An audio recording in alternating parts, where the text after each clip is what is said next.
একদম কবরে যাবে যাবে, এক পা দুনিয়াতে এক পা কবরে। এই কানাইঘাটের একজন মুরব্বী নবীর সাহাবী আমিরে মুআবিয়া রাদিয়াল্লাহু তাআলা আনহুকে নিয়ে কটাক্ষ করেছে। ও মুসলমান, আরো কয়েকজন কটাক্ষ করেছে। আমি আপনাদেরকে সম্বোধন করে বলতে চাই, যার ইমানে সামান্য পরিমাণ ইমান আছে এরা কোনোদিন রাসূলের সাহাবীকে নিয়ে কটাক্ষ করতে পারে না। স্পষ্ট ভাষায় বুঝিয়ে দিতে চাই, আল্লাহর পয়গম্বর বিশ্বনবী সাল্লাল্লাহু আলাইহি সাল্লাম যাদের ব্যাপারে জান্নাতের সার্টিফিকেট দিয়েছে, যাদেরকে নিয়ে ইসলামের দাওয়াত দিয়েছে, সেই সাহাবায়ে কেরামকে নিয়ে কোন পাগলা, কোন নাস্তিক, কোন গোমরা যদি কটাক্ষ করে তার জিহ্বা টেনে আমরা তাকে এই দুনিয়া থেকে খানখান করে দেব ইনশাআল্লাহ। আজকে আমি আপনাদের এই জায়গা থেকে প্রতিবাদ জানাতে চাই। কানাইঘাটের বৃদ্ধ মানুষ, আমি ওনাকে সম্মানের সাথে আহ্বান করছি, ওই জায়গায় যারা আছেন ওলামায়ে কেরাম, আমরা আপনারা তাদেরকে পাকড়ে ধরুন, তাদেরকে আইনের আওতায় আনুন, তাদেরকে বলুন সে তাওবা পরিষ্কার ভাবে জাতির সামনে এসে তাওবা করতে হবে। আমি একটা কথাই বলতে চাই, যারাই এই সমস্ত রাসূলের সাহাবীদেরকে নিয়ে কটাক্ষ করেছে তাদের উদ্দেশ্য হয়েছে বাংলাদেশ এখন মোটামুটি শান্তি, যাতে আর শান্তি কোনো বসবাস না করতে পারে। কোন দলকে তারা কটাক্ষ করার জন্য তারা মুনাফিক মার্কা মুসলমান দলের ভিতরে ঢুইকা দলকে কান করার জন্য চেষ্টা করেছে, অথবা মুসলমানদের মধ্যে ঝগড়া লাগানোর জন্য এবার তারা ফিতনা শুরু করে দিয়েছে, অথবা মুসলমানদের ঈমান পরীক্ষা করার জন্য ঈমান কতটুকু আছে সেটার জন্য তারা এবার রাসূলকে নিয়ে কটাক্ষ করেছে। তাদের উদ্দেশ্য হয়েছে রাসূলের সাহাবীকে নিয়ে কটাক্ষ করে এবার ভাইরাল হতে পারবো। তাদের উদ্দেশ্য হলো আমরা ভাইরাল হয়ে যাই। আসলে উদ্দেশ্য এটাই হতে পারে। আমি আপনাদেরকে সম্বোধন করে বলতে চাই, আজকের এই বিশাল মহাসম্মেলন থেকে সম্বোধন করে বলতে চাই, রাসূলের সাহাবীকে নিয়ে যে কটাক্ষ করেছে যেই বৃদ্ধ লোকটা, আমি ওই কানাইঘাটের ভাইদেরকে বলবো যাদের বিন্দু পরিমাণ ঈমান আছে আপনারা তার প্রতিবাদ জানান, তাকে সামনে এনে নিয়ে আসুন, এবার তাকে বলুন জাতির সামনে প্রকাশ্যে তাওবা করার জন্য। ও মুসলমান, সাহাবায়ে কেরাম হচ্ছেন সত্যের মাপকাঠি, কথা বলুন ঠিক কিনা? সাহাবায়ে কেরাম রাসূলকে দেখে দেখে ঈমান নিয়ে আসছে। সাহাবায়ে কেরাম কেমন সাহাবীরা ছিল যারা আল্লাহর রাস্তার মধ্যে জান দিয়েছে। ও মুসলমান, কেমন সাহাবীরা ছিল মক্কি জীবনে আল্লাহর পয়গম্বর নির্যাতনের সম্মুখীন হয়েছেন, এমনকি সাহাবায়ে কেরাম নির্যাতনের সম্মুখীন হয়েছে। ও মুসলমান, 10 বছর একাধারে সাহাবায়ে কেরাম নির্যাতনের সম্মুখীন হয়েছে। আল্লাহর পয়গম্বর বিশ্বনবী সাল্লাল্লাহু আলাইহি ওয়াসাল্লাম শেষ পর্যন্ত মক্কা ছেড়ে মদিনার মধ্যে আল্লাহর পয়গম্বর চলে গেছেন। সেখানে যাওয়ার পর আল্লাহর পয়গম্বর তারপরেও থামেন নাই। একটা দুইটা নয়, কোন কোন রাওয়ায়াতে পাওয়া যায় আল্লাহর পয়গম্বর 100টি যুদ্ধ করেছেন, কোন রাওয়ায়াতে পাওয়া যায় আল্লাহর পয়গম্বর 104টি যুদ্ধ করেছেন, কোন রাওয়ায়াতে পাওয়া যায় আল্লাহর পয়গম্বর 110টি যুদ্ধ করেছেন। ও মুসলমান, আল্লাহর পয়গম্বর সরাসরি 27টা যুদ্ধে অংশগ্রহণ করেছেন। ও মুসলমান, আমি তোমাদেরকে সম্বোধন করে বলতে চাই, এই সাহাবায়ে কেরাম আল্লাহর রাসূলকে কতটুকু ভালোবাসেছিল, এই সাহাবায়ে কেরামের ঈমান কতটুকু শক্ত ছিল। ও মুসলমান, সাহাবায়ে কেরাম আল্লাহর রাস্তায় শহীদ হওয়ার জন্য, যুদ্ধ করার জন্য, জিহাদ করার জন্য প্রতিযোগিতা করেছিল, কথা বলুন ঠিক কিনা?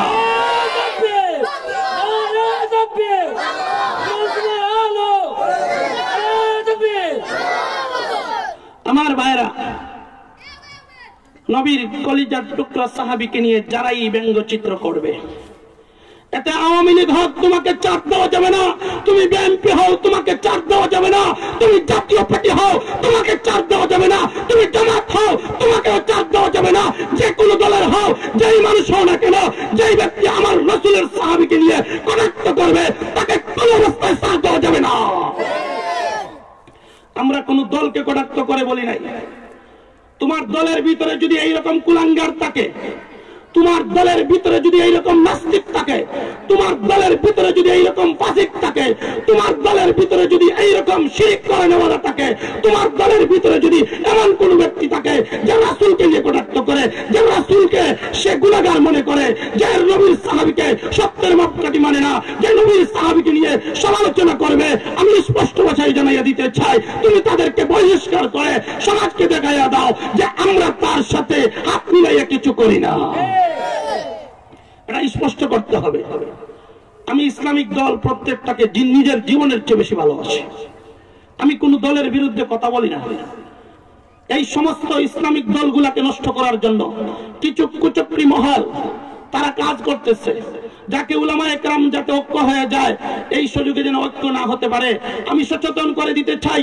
জামাতের ভাইদেরকে আমি সচেতন করে দিতে চাই, জমিয়তের ভাইদেরকে আমি সচেতন করে দিতে চাই, চরমনাই পীর সাহেবদেরকে আমি সচেতন করে দিতে চাই, বিএনপির ভাইদেরকে আমি সচেতন করে দিতে চাই। বাংলার বুকে যারা ইসলামকে বন্ধ করার জন্য সবসময় কথা বলেন, আমি বলতে চাই এই দেশের যারা যুবকরা দেশকে 2024-এ স্বাধীন করেছেন, আমি তোমাদের ছাত্র ভাইদের সম্বোধন করে বলতে চাই যে এই সমস্ত কুচক্রী মহল এখন ঢুকে উলামায়ে কেরামের ঐক্য নষ্ট করতে চায়, মুসলমানদের ঐক্য নষ্ট করতে চায়, মুসলমানদের সমাজে ফিতনা ছড়াতে চায়। এদেরকে চিহ্নিত করুন, এদেরকে আইনের আওতায় এনে উপযুক্ত শাস্তি দেন।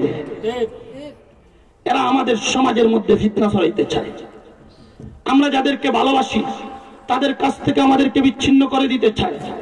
আল্লাহর পয়গম্বর বিশ্বনবী সাল্লাল্লাহু আলাইহি সাল্লাম এর সাহাবায়ে কেরাম কেমন সাহাবীরা ছিল?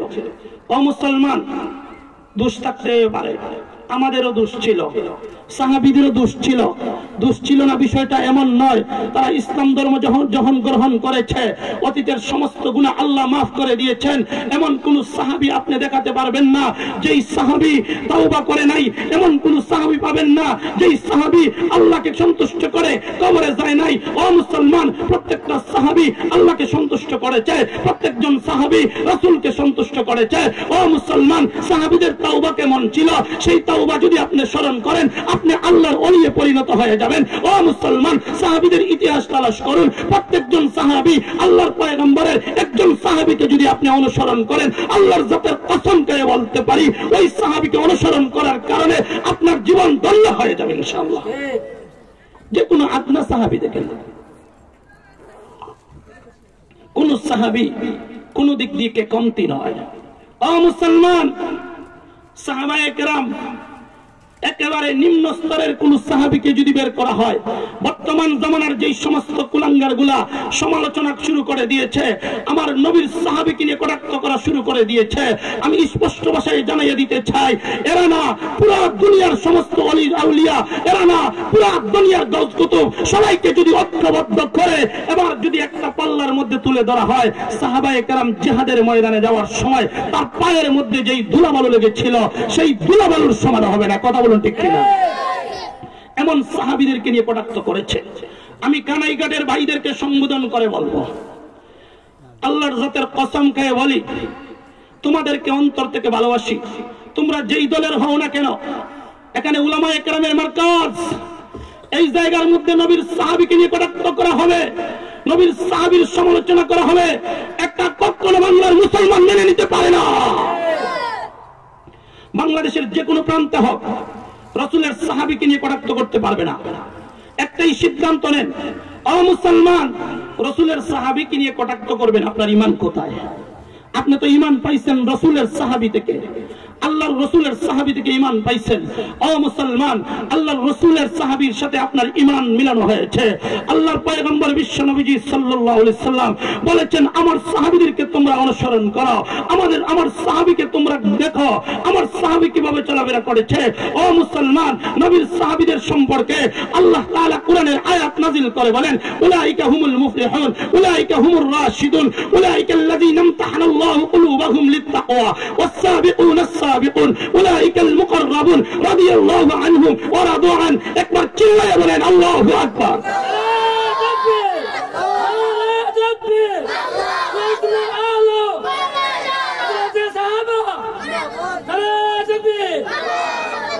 ইমানি জজবা আরো বাড়তে হবে।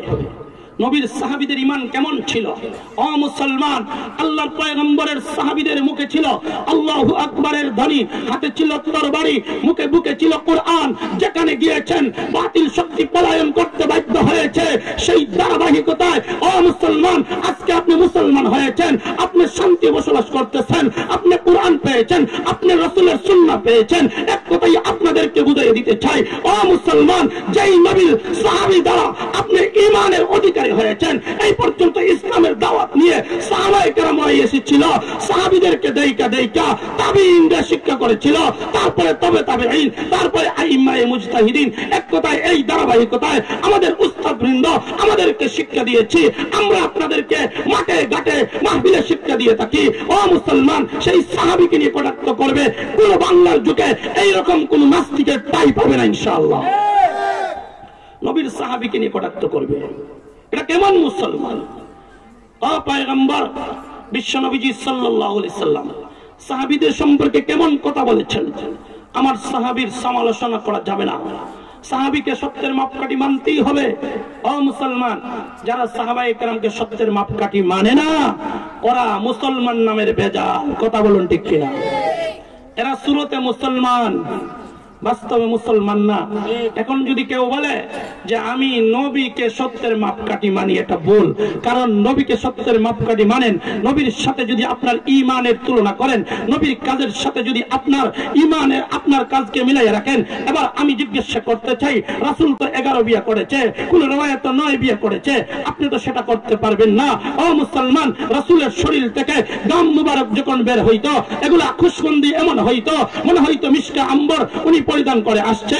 ও মুসলমান, আল্লাহর পয়গম্বর যেখানে পেশাব পায়খানা করতেন, আল্লাহর পয়গম্বরের পেশাব পায়খানা গুলা জমিন হজম করে ফেলতো।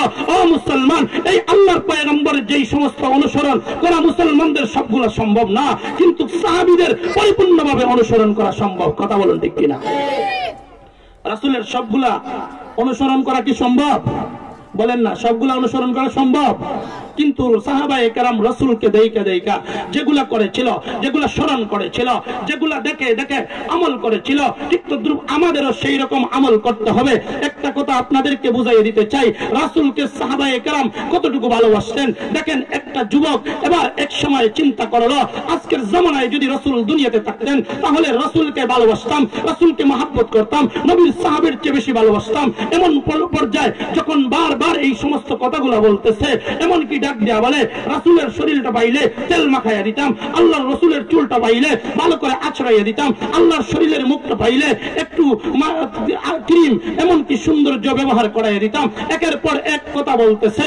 ও মুসলমান, এমন ভাবে আফসোস করে এক পর্যায়ে দেখা গেল এই ব্যক্তি এক সময় রাত্রের বেলায় ঘুমায় গেছে, রাসূলকে ভালোবাসে আর এটাই বুঝাইতে চায় আমি রাসূলের সাহাবী, এর চেয়েও বেশি ভালোবাসি রাসূলকে। এমন ভাবে একটা চিন্তা নিয়ে বসেছে। এবার দেখেন রাসূলুল্লাহ সাল্লাল্লাহু আলাইহি সাল্লাম রাত্রের বেলায় ওই দিক থেকে আসতেছে একটা গাড়ি নিয়ে, মধ্যখানে একটা নদী, মধ্যখানে একটা কি নদী অথবা একটা কালপাট, যেটা ছোট্ট মোটো, এখানে গাড়ি যাওয়া সম্ভব হবে না। এই জায়গার মধ্যে কাদা পেক আছে, কাদা আছে, এই জায়গায় নরম মাটি, এই জায়গার মধ্যে গাড়ির চাক্কাটা নিচে যেতে পারে। এমন অবস্থায় এই আশিক রাসূল এবার চিন্তা করলো, এবার কি করা যায়? বাড়ির মধ্যে চলে যায়, বাড়িতে চলে যাবে, সেখান থেকে কুদাল নিয়ে আসবে, আসার পরে এই জায়গার মধ্যে এবার কি করবে? ওইটা মাটি খনন কইরা এখানে মাটি দিবে, তারপরে আল্লাহর রাসূলের গাড়ি পার হবে। দেখেন নবীর সাহাবী, এমন সময় দেখেন নবীর একজন সাহাবী ওই জায়গায় দৌড়ায় আসতেছে।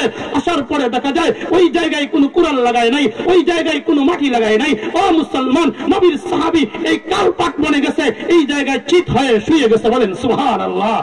আল্লাহর রাসূলের গাড়ি ওর বুকের উপর দিকে চলে গেছে। ও মুসলমান, এবার ওই ব্যক্তির ঘুমটা ভেঙে গেল। ও কুড়াল নিয়ে দেখে রাসূলের গাড়িটা ওই ব্যক্তির সাহাবীর বুকের উপর দিয়ে চলে গেছে। দেখেন এই নবীর সাহাবীগুলা রাসূলকে কেমন ভালোবাসে। আর আমাদের সমাজের কিছু মানুষ আমরা বলি রাসূলকে ভালোবাসি, অথচ আমরা দাঁড়িয়ে রাখি না। কথা বলুন ঠিক কিনা? রাসূলকে ভালোবাসি, নামাজ এক ওয়াক্ত ঠিক মতো আদায় করি না, 5 ওয়াক্তের নামাজ জামাতের সাথে আদায় করি না। রাসূলকে ভালোবাসি, যেই রাসূল গানকে নিষিদ্ধ করার জন্য দুনিয়ার জগতের মধ্যে এসেছিলেন, যেই রাসূল বাদ্যযন্ত্রকে ধ্বংস করে দেওয়ার জন্য দুনিয়ার জগতের মধ্যে এসেছিল। ও মুসলমান, যেই পয়গম্বর দুনিয়ার জগতের মধ্যে আসছিলেন দেব দেবী এই সমস্ত সব মূর্তিগুলাকে ভেঙে চুরমার করে দেওয়ার জন্য, সেই রাসূলের এখন নবীর উম্মতগুলা ঘরে ঘরের ভিতরে পুতুল ঢুকায় রাখছে। কথা বলুন ঠিক কিনা? বাচ্চাদের পুতুল আছে না, দেখছেন? এই পুতুলগুলা যে বাচ্চার হাতে তুলে দিচ্ছেন, আপনার বিবেকটা কোথায় রাখছেন? এটা তো আপনার বিবেকে কাজ করার দরকার ছিল। এখানে পুতুল ডাকার কোনো বিষয় নয়। ও মুসলমান, আল্লাহর পয়গম্বর বিশ্বনবীজি সাল্লাল্লাহু আলাইহি সাল্লাম বলেন, মান রাআ মিনকুম মুনকারান ফালইগাইয়িরহু বিয়াদিহি ওয়া ইন লাম ইসতাতি ওয়া বিলিসানিহি ওয়া ইন লাম ইসতাতি ওয়া বিকলবিহি ওয়া যালিকা আযআবুল ঈমান। আল্লাহর পয়গম্বর বলেন, যেখানে অন্যায় কাজ চলবে, তোমার যদি হাত থাকে তুমি হাত দিয়ে বারণ করবা, যদি তাও না পারো তাহলে তোমার জবান দিয়ে প্রতিবাদ করবা, যদি তাও না পারো দিল দিয়ে ঘৃণা করবা। আজকে মুসলমান তার হাতের দ্বারাও প্রতিবাদ করে না, মুসলমান তার জবান দ্বারাও প্রতিবাদ করে না, মুসলমান তার দিল দিয়েও ঘৃণা করে না। মুসলমান তার আজকে দেখা যায় তার সন্তান গান বাজায়, ও মুসলমান তার সন্তান দেখা যায় সিনেমা দেখে, তার সন্তান টিভি দেখে, রাতকে রাত মোবাইল ব্যবহার করে, আছে কি নাই? আসেনি? ইন্টারনেট সারা রাত দেখে কিন্তু ফজরের নামাজ পড়ে না, আসেনি এমন মানুষ? বলেন না। আল্লাহ তো বলেছেন কোরআনের এক আয়াতের মধ্যে বলেন, ইয়া আইয়ুহাল্লাযীনা আমানু কু আনফুসাকুম ওয়া আহলিকুম নারা।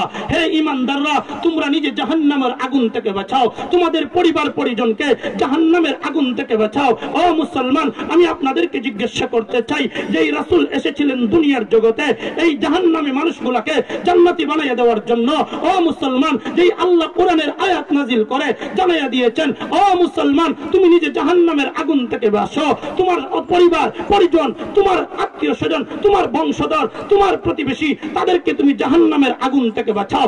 আজকে তো দেখা যায় আমাদের যুবকরা লাভাই লাভাই জাহান্নামের আগুনের মধ্যে গিয়ে পড়তেছে, আমাদের আত্মীয় স্বজন লাভাই লাভাই জাহান্নামের মধ্যে গিয়া পড়ে আছে।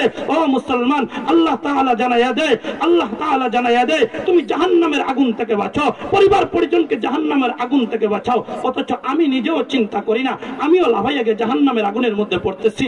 আমি নিজে গান বাজাই, আমার সন্তান গান বাজায়। ও মুসলমান, এখন মোবাইলের মধ্যে পুরা রাত দেখা যায় ফেসবুক ঢুকায়, আর বেহায়াপনা ছবি দেখে এমন আছে কি নাই?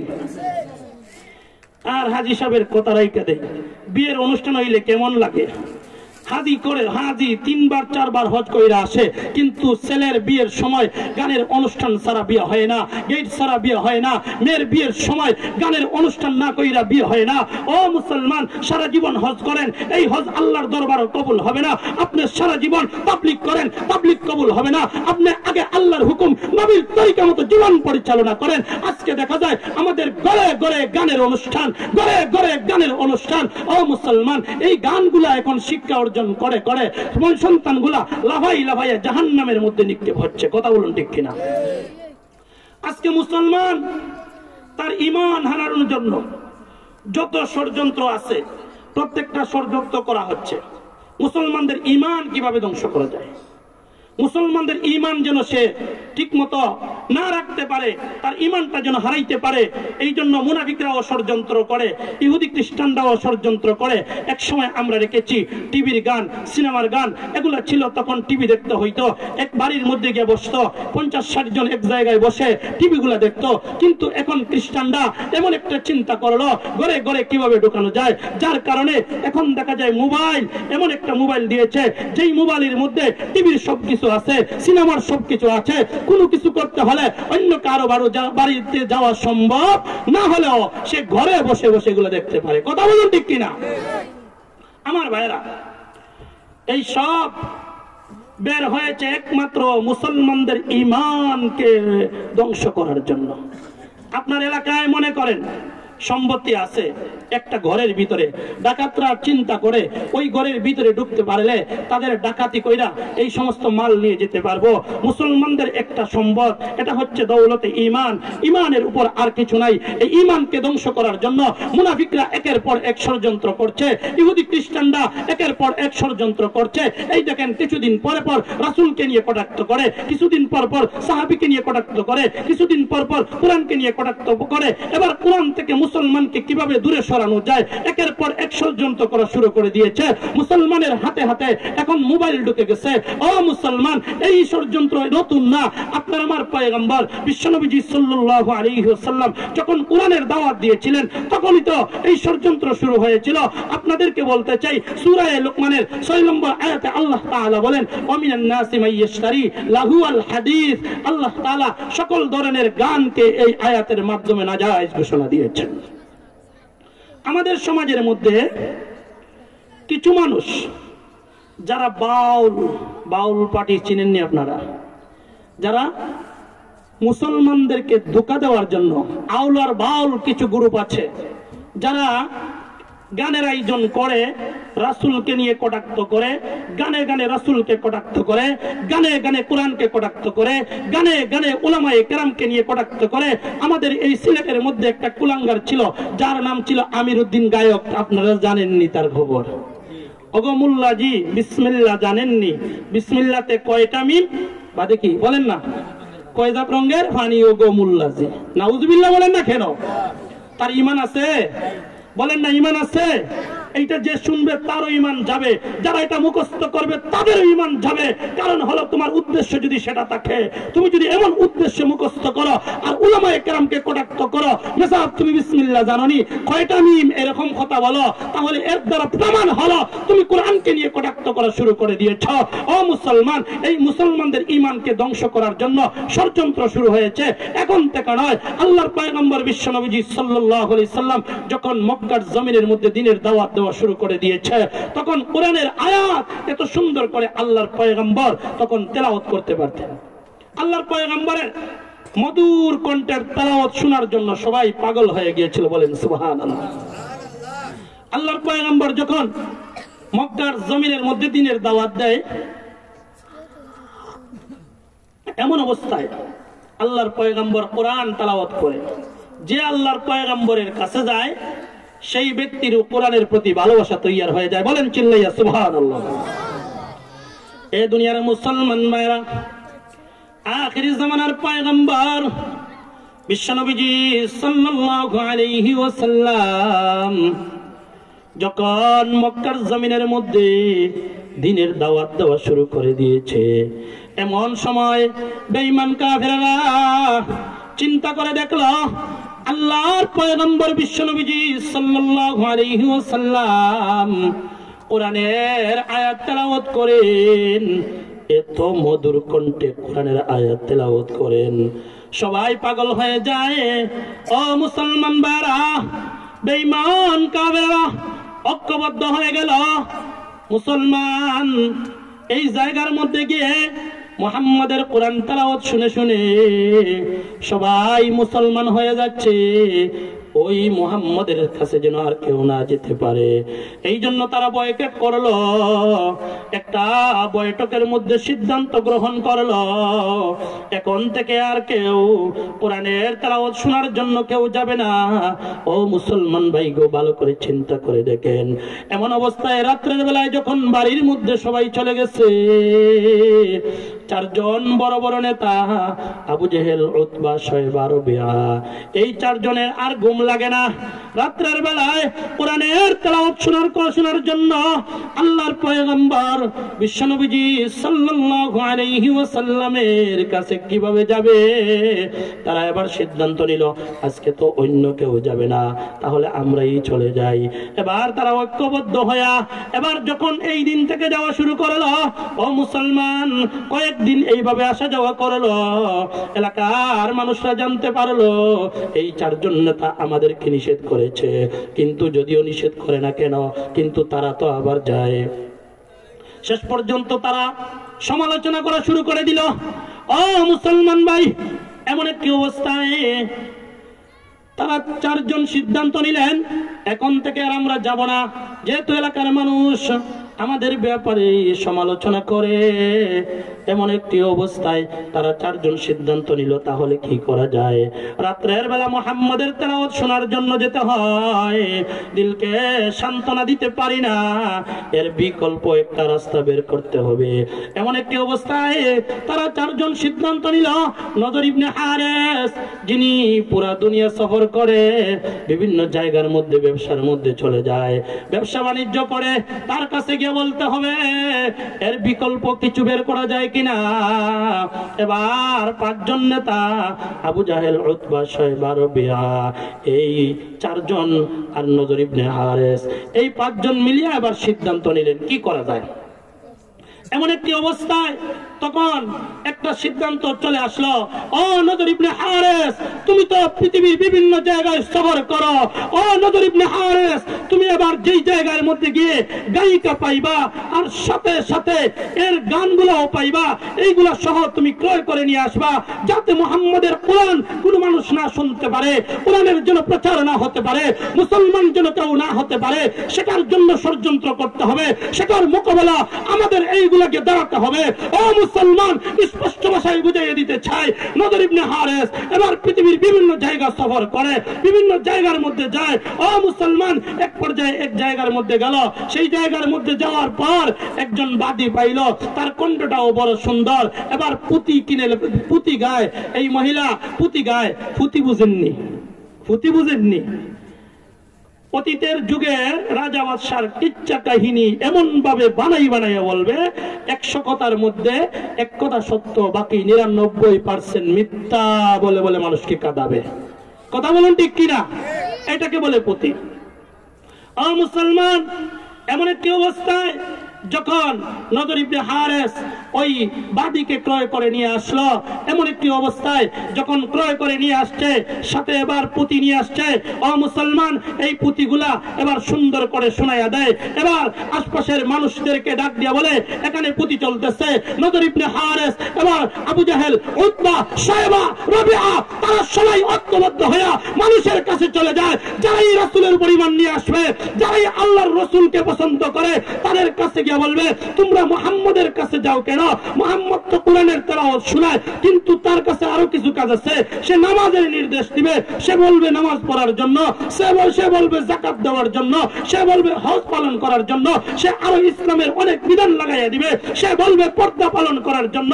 এমন একটি অবস্থায় যখন একের পর এক নির্দেশ দেওয়া শুরু করে দিবে, ও মুসলমান ভালো করে স্মরণ রাখেন, এবার ডাক দিয়া বলে, তোমরা যদি আমাদের এই গায়িকার কাছে চলে যাও, তখন আর কোনো নির্দেশ চলবে না, তখন আর কোনো কথাই চলবে না। ও মুসলমান, এক পর্যায়ে তারা সবাই এবার এইভাবে যখন মানুষের কাছে দাওয়াত পৌঁছাইয়া দেওয়া শুরু করলো, তাদের মিশন বাস্তবায়ন হওয়া শুরু করে দিয়েছে। ও মুসলমান, এক পর্যায়ে যখন সব মানুষগুলা গান শোনার জন্য আসে, যেই মানুষ কালিমা পড়বে বাপ বাপ হয়ে গেছে, সেই মানুষের কাছে গিয়ে তারা এই গায়িকার খবর পৌঁছাইয়া দেয়। ও মুসলমান, শেষ পর্যন্ত এই জায়গায় গিয়া এবার গায়িকার গান শুনে আমি আপনাদেরকে একটাই কথা বলতে চাই। ও মুসলমান, এই গান বাজনা একমাত্র কারণ হলো রাসূলের, এই যে রাসূলের কথা থেকে মানুষকে ফিরাইয়া দেওয়ার জন্য, ঈমান থেকে মানুষকে ফিরাইয়া দেওয়ার জন্য যারা গান বাজনা করে, এরা এক সময় মুনাফিকে পরিণত হয়ে যায়, এক সময় মুনাফিকে পরিণত হয়ে যায়। এদের দিলের মধ্যে পর্দা পড়ে যায়, কোনটা সত্য, কোনটা ভালো, কোনটা খারাপ, সেটা দেখার কোনো সুযোগ থাকে না। ও মুসলমান, তোমাদেরকে স্পষ্ট ভাষায় বলে দিতে চাই, আল্লাহর পয়গম্বর বিশ্বনবীজি সাল্লাল্লাহু আলাইহি সাল্লামের হাদিস, আব্দুল্লাহ ইবনে ওমর রাদিয়াল্লাহু তাআলা আনহু উনি বর্ণনা করেন, আল্লাহর পয়গম্বর বিশ্বনবীজি সাল্লাল্লাহু আলাইহি সাল্লাম একদিন রাস্তার দিকে হাঁটিয়ে যাচ্ছেন, এমন সময় গানের আওয়াজ পাইলেন। আল্লাহর পয়গম্বর 2টা আঙ্গুল কানের ভিতর দিকে ঢুকাইয়া দিয়েছেন। এমন সময় সামনের দিকে অগ্রসর হয়, সামনের দিকে অগ্রসর হয়। ওমর, আব্দুল্লাহ ইবনে ওমর যখন এইগুলা দেখতেছে, আল্লাহর পয়গম্বরকে জিজ্ঞাসা করে, আল্লাহর পয়গম্বর আপনি কানে হাত দিচ্ছেন কেন? আল্লাহর পয়গম্বর একটু সামনে অগ্রসর হয়ে এমন সময় ডাক দিয়া বলে, ও আল্লাহর পয়গম্বর, আপনি কেন কানে হাত দিয়েছিলেন? আল্লাহর পয়গম্বর পিছন দিকে ফিরে বলে, আরে আব্দুল্লাহ ইবনে ওমর, গানের আওয়াজ কি এখনো শোনা যায়? এমন সময় আব্দুল্লাহ ইবনে ওমর ডাক দিয়া বলে, আল্লাহর পয়গম্বর আর গানের কোন আওয়াজ শোনা যায় না। আল্লাহর পয়গম্বর কান থেকে তখন আঙ্গুল সরাইয়া দিয়েছে। এখন তো আমাদের যুবকরা ইয়ারফোন কানের ভিতরে ঢুকাইয়া দেয়, কথা বলুন ঠিক কিনা? রাতকে রাত গান দেখে, রাতকে রাত ছবি দেখে। ও আমাদের অভিভাবকরা তেমন পাগল হয়ে গেছে, তার হাতে বড় একটা মোবাইল তুলে দেয়, সন্তান এখনো 5 ক্লাস পর্যন্ত পড়তে পারে নাই, সে এখন নেংটা ছবি দেখা, বেহায়াপনা দেখা সমাজ খারাপ করতেছে, তার চরিত্র খারাপ করতেছে।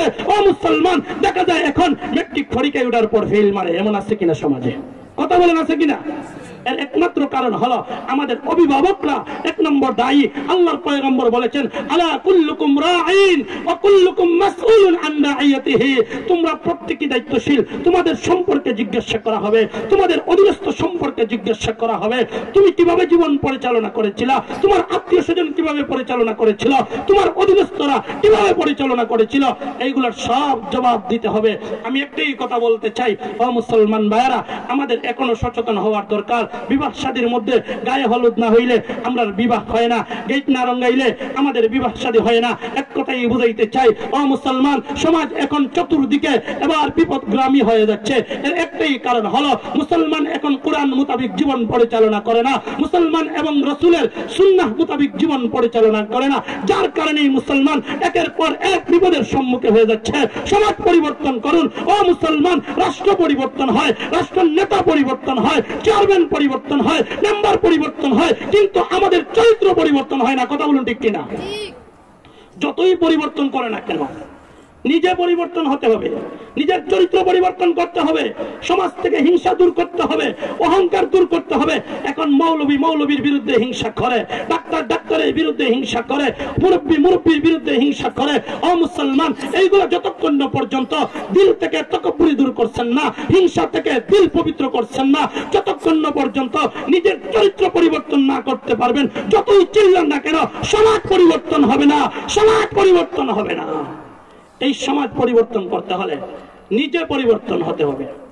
যাই হোক, আমি যে কথাটা বলতে চাই শেষের দিকে চলে আসছি। এখানে আসার পর এই দেখেন আল্লাহর এক ওলি, আমি ওনাকে অন্তর থেকে ভালোবাসি। এই অত্র কোম্পানিগঞ্জের মধ্যে দুইজন বুজুর্গ যাদেরকে আমি সবচেয়ে ভালোবাসি, একজন হচ্ছেন আল্লামা শায়েখ আব্দুল মুসাব্বির সাহেব। উনি দুনিয়া থেকে সরে যাওয়ার পর আমরা এতিম হয়ে যাব। এই এলাকায় ওনার মতো আরেকজন নাই। ওনার এর পরবর্তীতে আরেকজন, যদিও ওনাকে এত বেশি না চিনতে পারলেও উনি আমলদার নেককার মানুষ, হাবিব সাহেব। তো এখানে আসছি এই ওনার দাওয়াত, বিশেষ করে আমার বড় ভাই, আমার চাচাতো ভাই আপনাদের পাশেই আছেন মাহমুদ সাহেব, এই মসজিদের দায়িত্বশীল। তো সবার ভালোবাসা মহাব্বত নেওয়ার জন্য, আমার বাড়ি তো এত দূরে না, আমার বাড়ি তোয়াকুল। এখানে অনেক ছোটবেলা থেকেও বক্তব্য করি। যখন এই এলাকার রাস্তাটা ভালো ছিল না, তখন এই এলাকায় যতটা মাহফিল হয়েছে প্রত্যেকটা মাহফিলই আমার দাওয়াত ছিল। কারণ তখন যুবক মানুষ তো, গাড়ির এই টাকের উপর ওইটাও আসতে পারতাম, আর অন্যান্য বড় বড় বক্তা নিয়ে আসতে পারতো না। যার কারণে সেই সময় এই এলাকায় কোনো মহল্লা বাকি রয় নাই, প্রত্যেকটা মহল্লায় মহল্লায় মাহফিল করেছিলাম। ও মুসলমান ভাইরা, এখন ঢাকা শহরে এখানে আমার একটা মাদ্রাসা আছে, সিলেটে আরেকটা মাদ্রাসা আছে। বিশেষ করে আপনারা আমাকে স্মরণ করেছেন, দাওয়াত দিয়েছেন, আমি আসছি। আসার পরে এখানে একটা বিষয় দেখলাম যে মসজিদটার কাজ এখনো বাকি রয়ে গেছে। আমার উস্তাদ আল্লামা শায়েখ মুজিবুর রহমান সাহেব উনিও চলে আসছেন, উনি আমার পরে আলোচনা করবেন। তো হুজুর তো আসেনি, আমার কথা শুনতেছেন, আমাকে দোয়া দিবেন। আমি হুজুরকে ওনাকেই আমার পরেই দেওয়া হবে। তো দেখেন, আমি এখানে দুই চারটা কথা বলতে চাই। আল্লাহ রাসূল সাল্লাল্লাহু আলাইহি সাল্লাম বলেন, মান বানা লিল্লাহি মসজিদান বানাল্লাহু লাহু বাইতান ফিল জান্নাহ। যেই মানুষ দুনিয়ার জগতে একটা মসজিদ বানাইয়া দিবে, আল্লাহ তাআলা তার জন্য জান্নাতে একটি বালাখানা তৈরি করে দিবে। বলেন সুবহানাল্লাহ। এবার দেখেন, এই হাদিসটা যখন ইমাম শাফি রাহমাতুল্লাহি আলাইহি এক সময় বর্ণনা করতেছেন, একটা মসজিদের মধ্যে বয়ান করতেছেন একটা জায়গায়। তো এমন সময় এই এলাকার মানুষ একজন দাঁড়ায় বলল, ইমাম শাফি, তুমি যে রাসূলের এই হাদিসটা বললা, এই হাদিসটা যে বলেছ, তুমি আমার সাথে লিখে দিতে পারবা, লিখিত দিতে পারবা যে মরণের পরে আল্লাহ তাআলা আমাকে জান্নাতে একটা বালাখানা তৈরি করে দিবে? ইমাম শাফি রাহমাতুল্লাহি আলাইহি, ও মুসলমান, আমরা প্রত্যেকেই রাসূলের হাদিসকে এমন ভাবে বিশ্বাস করি। একজন মানুষ উঠবেন না, মেহেরবানি করে অনুরোধ করবো, কেউ উঠবেন না। যার কাছ থেকে যে দাঁড়াবে তাকে আপনি বসাইয়ে দিবেন, বুঝবেন উনি এই মাহফিলে ডিস্টার্ব করতেছে, বোঝা যাবে শয়তানের খালাতো ঘরের ভাই। কাউকে কেউ উঠতে দিবেন না। এখন শেষ কথায় আসতেছে। দেখেন, এমন সময় ইমাম শাফি রাহমাতুল্লাহি আলাইহি উনাকে ডাক দিয়ে বললেন যে হ্যাঁ, আমি লিখিত দিতে পারবো, আল্লাহ তাআলা জান্নাতে একটা বালাখানা দিবে। ইমাম শাফি রাহমাতুল্লাহি আলাইহির সামনে এই ব্যক্তি দাঁড়ায় বলল, ও হুজুর, আমি একটা মসজিদ বানায় দিব। বলেন সুবহানাল্লাহ। এবার ইমাম শাফি লিখিত দিয়ে দিলেন যে আল্লাহ তাআলা তোমার জন্য জান্নাতে একটা বালাখানা তৈরি করে দিবে। এই ব্যক্তি এই কাগজটা নিয়ে সুন্দর করে প্যাকেট কইরা তার সন্তানের কাছে গিয়ে ডাক দিয়া বলল, ও ভাই, ও সন্তানরা, তোমরা এই কাগজটা সুন্দর করে রাখবা। আমি যখন দুনিয়া থেকে বিদায় নিয়ে চলে যাব, কাফনের ভিতরে এই কাগজ টুকরা দিয়ে দিবা। ইমাম শাফি আমার সাথে ওয়াদাবদ্ধ হয়েছে, আল্লাহ নাকি আমার জন্য জান্নাতে একটা বালাখানা তৈরি করে দিবে।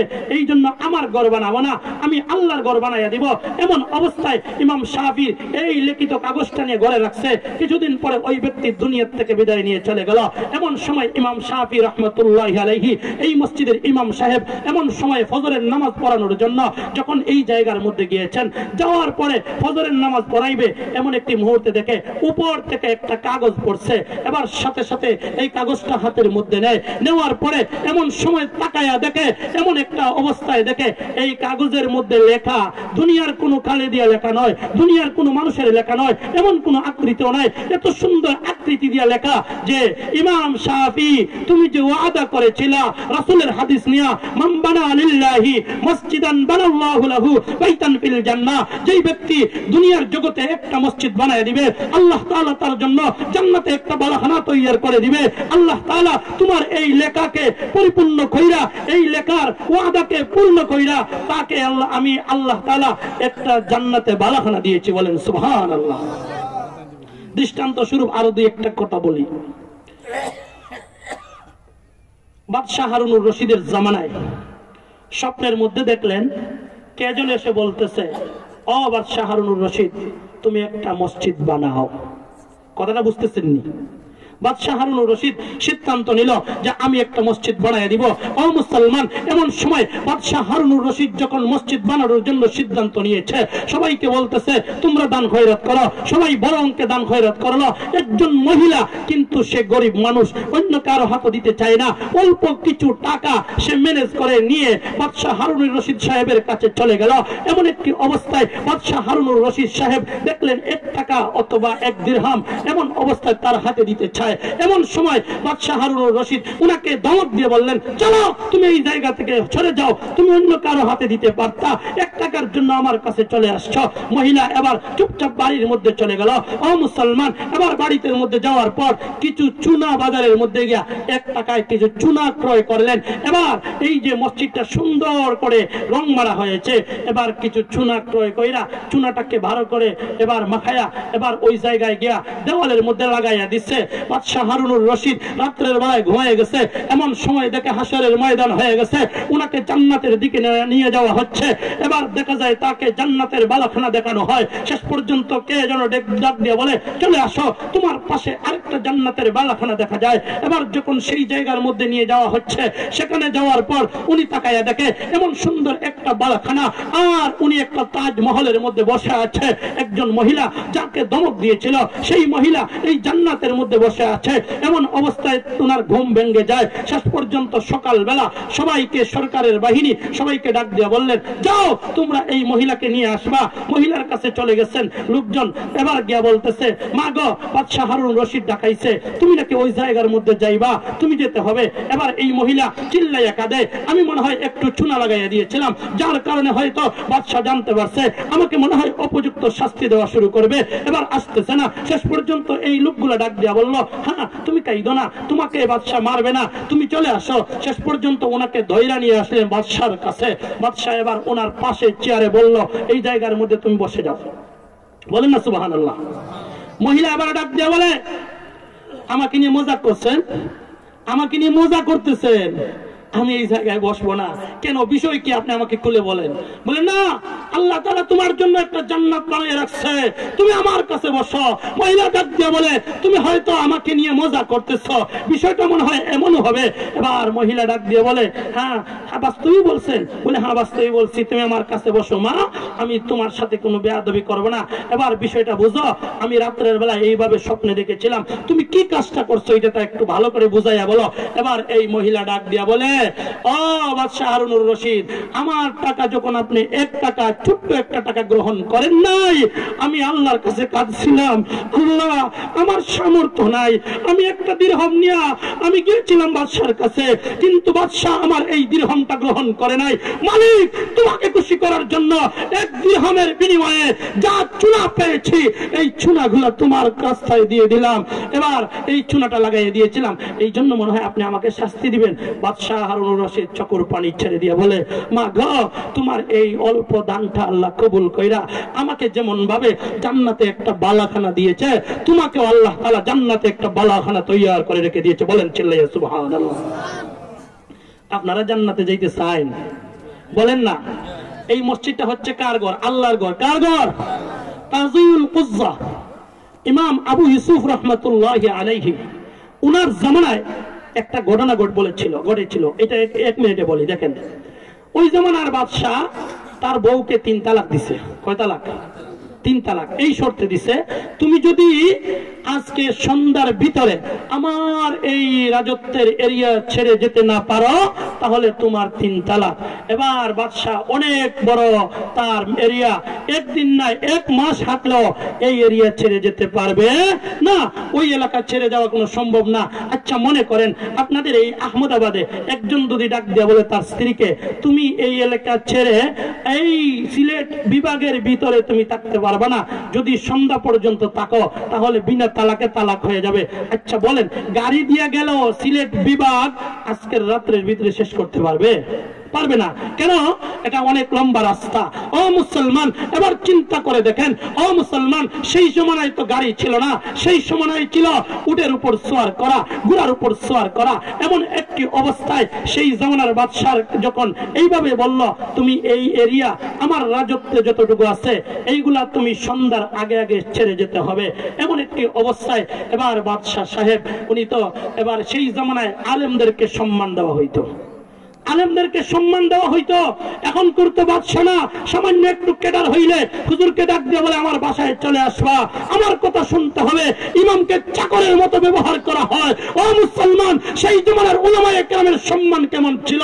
বাদশা কাজিউল উজ্জা ইমাম আবু ইউসুফ রাহমাতুল্লাহি আলাইহি বাড়িতে চলে গেছেন। সেখানে যাওয়ার পর আবু ইউসুফ রাহমাতুল্লাহি আলাইহিকে সম্বোধন করে বলেন, আমার স্ত্রীকে এই শর্তে বলেছি, তুমি এই সন্ধ্যার আগ পর্যন্ত যদি আমার অত্র এরিয়া না ছেড়ে যেতে পারো বিনা তালাকে তালাক। এটার সমাধানটা কেমনে হয় একটু মেহেরবানি করে এই মাসআলাটা বলুন। সে বলে দিল, যাও তোমার স্ত্রীকে বলবা তোমার বাড়ির পাশে যে মসজিদটা আছে এই মসজিদের ভিতরে ঢোকার জন্য, বাকিটা আমি এশার নামাজে এসে ফয়সালা করে দিব। বলেন সুবহানাল্লাহ।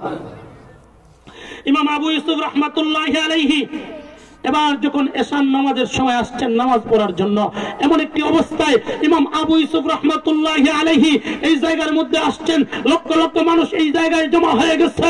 বাদশা এত বড় একটা কথা বলেছে, কিভাবে তিনি জায়েজ বানাবেন? সেই জামানার উলামায়ে কেরামও এই জায়গায় ঐক্যবদ্ধ হয়ে আসছে, কারো মাথায় ধরতেছে না এত বড় বিষয় কেমনে সমাধান হবে। এমন অবস্থায় ইমাম আবু ইউসুফ রাহমাতুল্লাহি আলাইহি এই জায়গার মধ্যে এসে বলেন, আল মসজিদ বাইতুল্লাহ, এটা কারো বাবার ঘর না, কারো নেতৃত্বে এই ঘর চলবে না, এটা হচ্ছে আল্লাহর ঘর। এই ঘরের মধ্যে আল্লাহু আকবারের ধ্বনিয়ে মুয়াজ্জিন সাহেবের আযান শুরু হয়। আল্লাহু আকবার, আল্লাহু আকবার, আল্লাহু আকবার, শেষের শব্দ আল্লাহ, লা ইলাহা ইল্লাল্লাহ, শেষের শব্দ আল্লাহ। আল্লাহর ঘর, আল্লাহর বিধান অনুযায়ী চলে। ইমাম সাহেব যখন নামাজে দাঁড়ায় তখন বলে আল্লাহু আকবার, আল্লাহু আকবার, আল্লাহ শব্দ প্রথমে শুরু হয়, শেষ পর্যন্ত যখন সালাম ফিরায় আসসালামু আলাইকুম ওয়া রাহমাতুল্লাহ, আল্লাহ শব্দ শেষে আছে। এক কথায় হলো মুসলমান, এই মসজিদ যতক্ষণ চলবে আল্লাহর হুকুম অনুযায়ী চলবে। আল মসজিদ বাইতুল্লাহ, এটা হচ্ছে আল্লাহর ঘর, দুনিয়ার কোন রাজা বাদশার ঘর নাই। এটা কারো কেদারি চলবে না, এখানে কারো বাহাদুরি চলবে না। আল্লাহর হুকুম নবীর তরিকা মতো আল্লাহর ঘর মসজিদ পরিচালনা করা হবে, কোরআন হাদিস মোতাবেক আল্লাহর ঘর মসজিদ পরিচালনা করা হবে। আজকের জামানায় ইমামকে ব্যবহার করা হয়, মুয়াজ্জিনকে ব্যবহার করা হয়, খাদিমকে ব্যবহার করা হয়। আল্লাহর ঘরের মসজিদের ইমামেরও সম্মান বেশি, মুয়াজ্জিনেরও সম্মান বেশি, কমিটিরও সম্মান বেশি। কিন্তু কমিটি বুঝতে হবে যে এটা আল্লাহর ঘর। কার ঘর?